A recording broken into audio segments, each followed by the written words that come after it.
నారాయణట్రా పూజలు తెగ చేస్తున్నాడు. ఏంటి నారాయణ పూజలు తెగ చేసేస్తున్నావు? ఎవరి కోసం?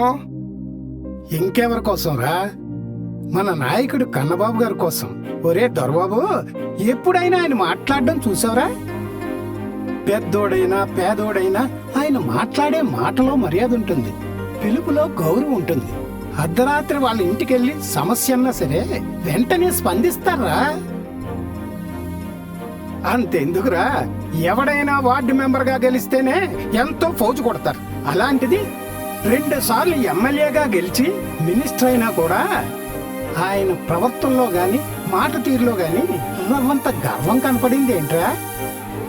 నీకు గుర్తుందిరా దొరబాబు, మన కాలువల్లో నీళ్లు ఇంకిపోయి పంట పొలాల్లోకి నీళ్లు వచ్చేవే కావు.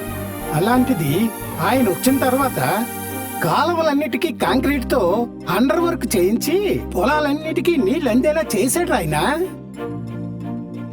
అది చూసిన అప్పటి సీఎం గారు ఆయన్ని మెచ్చుకుని మిగతా కాలువ పనులన్నీ అలాగే చేయమని ఆదేశాలు ఇచ్చారా. అంతెందుకురా, ఆయన వచ్చాక బీచ్ ఫెస్టివల్స్ అని మొదలు పెట్టారు. అవి పెట్టాక మన కాకినాడ బీచ్ కేకలొచ్చిందిరా. ఇప్పుడు అదే బీచ్ మీద ఆధారపడి చిన్న చిన్న వ్యాపారస్తులు ఎంతో మంది బతుకుతున్నారు.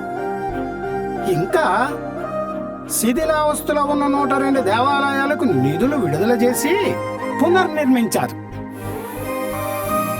గడప గడపకు రోడ్లు, డ్రైన్లు, అలాగే సచివాలయాలు, క్లినిక్లు, ఎస్సీ, బీసీ, ఓసీ, మైనార్టీలకు కమ్యూనిటీ హాల్లు, ఇలా చాలా చేశాడు ఆయన.